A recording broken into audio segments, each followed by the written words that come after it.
गुरुजी, मैं पानी का लोटा चढ़ाते चढ़ाते मेरा पूरा कम से कम मेरे को 8 साल हो गया, पर मेरी जिंदगी में सुख बिल्कुल नहीं आया।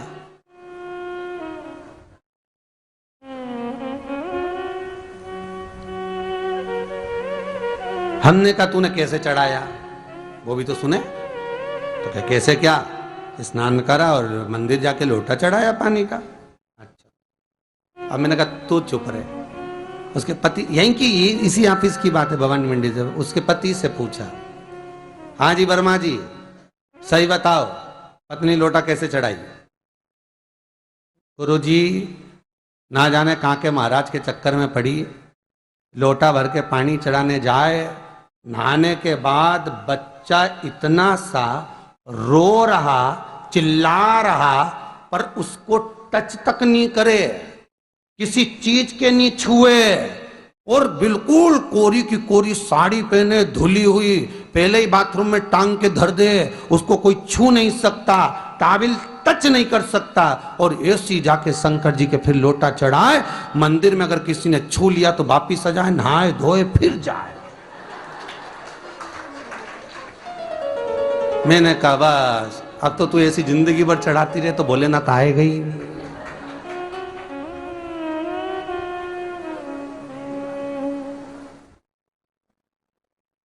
सत्य बोलो रे, मिलेगा। कई लोगों ने पूछा शंकर को रिझाने के लिए कौन से कलर के कपड़े पहने कि शिव राजी हो जाए।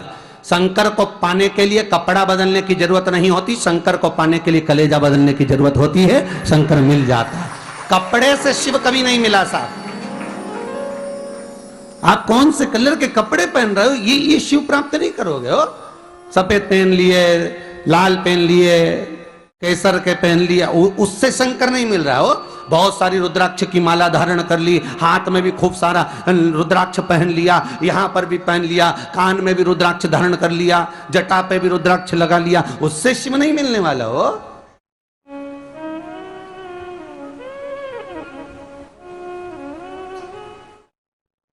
अरे भाई,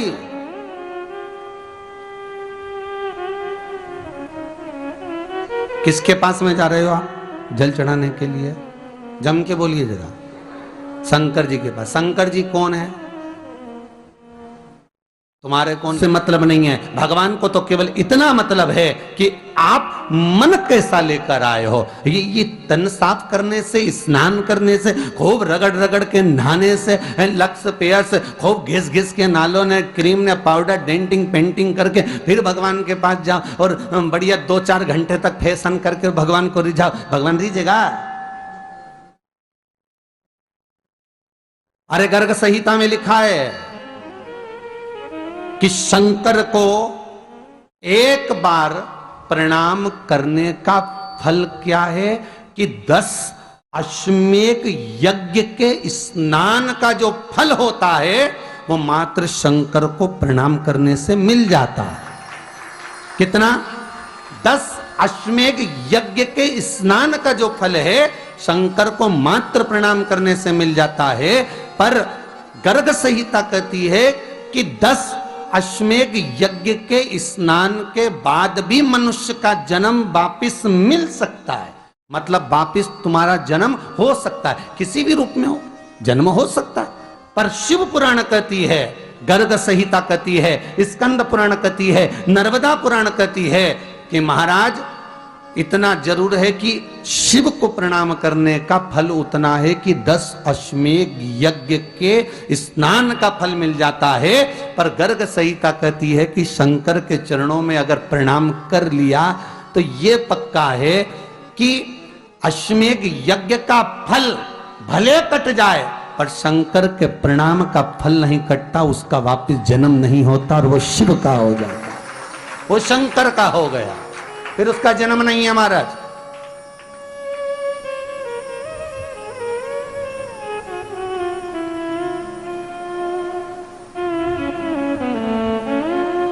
पति से कहा हाथ धो, स्नान कर लो जल्दी से, फिर अपन को चलना है मंदिर। पति बोला नहा लिया एक बार तो दूसरी बार फिर से नहा लो।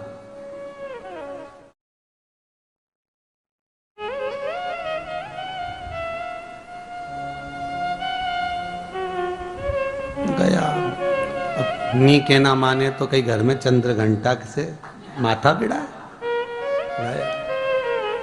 स्नान करा फिर आया। चल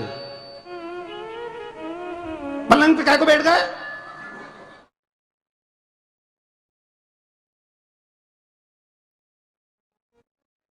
पलंगी तो है।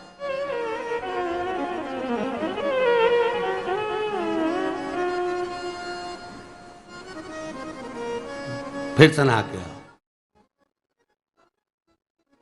अब ये फिर नहवाने भेज दिया। होता एक सास बेचारी मायके जाना था, मौसी की यहाँ शादी थी। अब उसने बहू से कहा बेटा मेरे को जाना है, अपने घर में छोटे से लड्डू गोपाल, उनकी सेवा है, तू एक काम कर कि तू सेवा कर लेगी क्या? हाँ मम्मी, उसमें क्या है, करना क्या है तुम बताओ। बस सुबह से 3 बार ताली बजाना, भगवान को उठाना, पात्र में रख के नहलाना, उनको पोंछना, कपड़े पहना देना, इत्र लगा देना, चंदन लगा देना, मुकुट लगा देना, सुंदर अलकावली सब पिनाने के बाद में भगवान को दर्पण दिखाना। जब भगवान को कांच दिखाए, दर्पण दिखाए, भगवान मुस्कुरा दे, तब भगवान को भोग लगा देना। हाँ मम्मी इतना तो मैं करूंगी, और बाद में भगवान को वापिस सुला देना। हाँ इतना सा कर लूंगी। सास बिचारी कह के चली गई।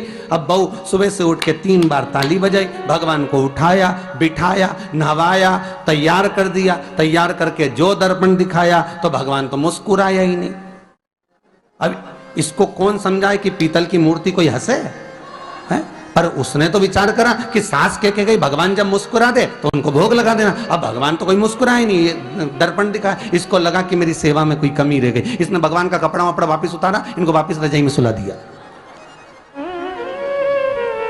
अब भगवान को वापिस रजाई में सुलाया, फिर आ गई, 3 बार फिर ताली बजाई, भगवान को फिर उठाया, फिर बिठाया, बिठाने के बाद में फिर उनको कपड़े वपड़े पहनाकर फिर दर्पण दिखाया, पर भगवान तो मुस्कुराया ही नहीं। ये वापिस इस सेवा में गलती रह गई। वापिस इसने सब कपड़ा उतारा, भगवान को फिर सुला दिया। सुबह 8 बजे से नहवा रही, कपड़े पहना रही और सुला रही। 1 बज गई।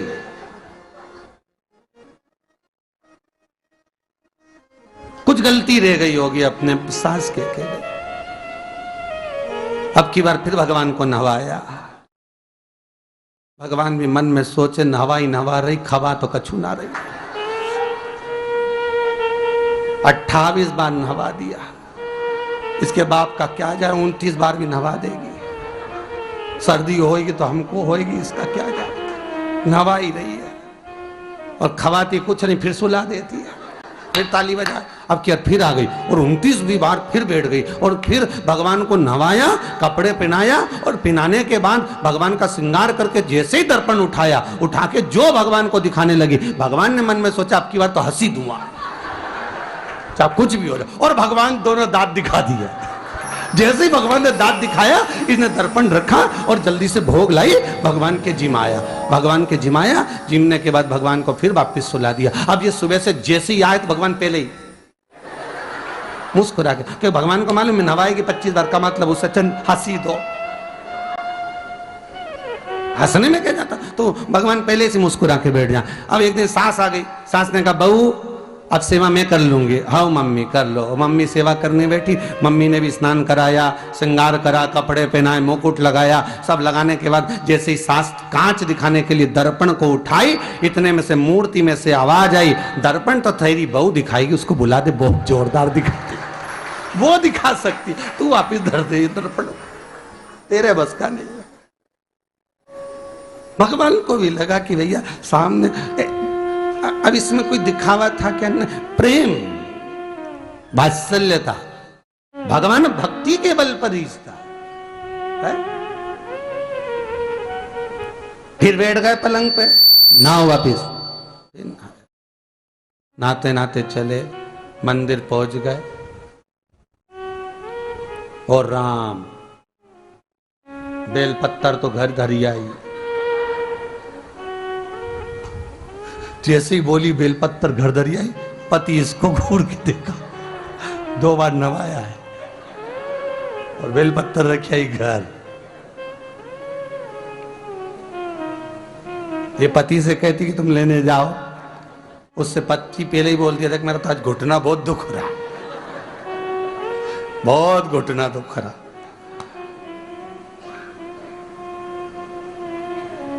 ठीक है, तुम बैठो, मैं आई अभी घर से। अब घर जाते जाते मालूम पड़े फिर कहीं का कोई छुआ गया तो नहाने बैठ गई।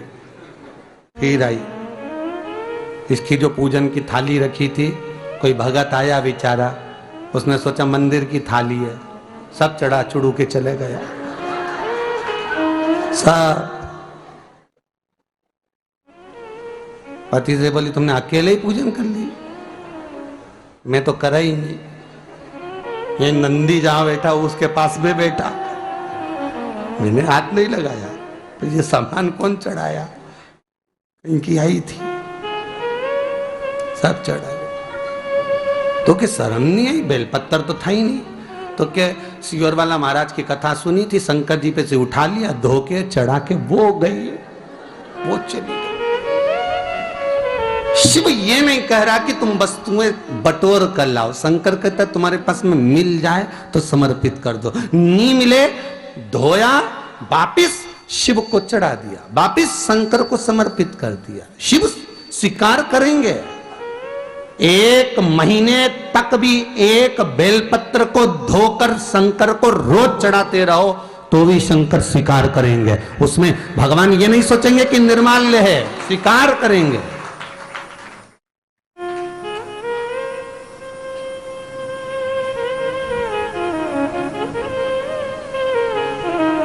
इसका मतलब ये नहीं है कि तुम मंदिर के घर से अगर पास में लगी हो, नजदीक में लगी हो, 8, 10, 15 घर छोड़कर कुछ थोड़ी दूरी पर भी बेलपत्र लगी हो तो लेकर जरूर जाना। नहीं तो कहीं कहीं की इतनी आलसन। उन्होंने कहा सियोर वाला महाराज बोला तुम तो उठा उठा के चढ़ा दो, तो भगवान के मंदिर में ही बेलपत्र नहीं जाए मालूम पड़े हो।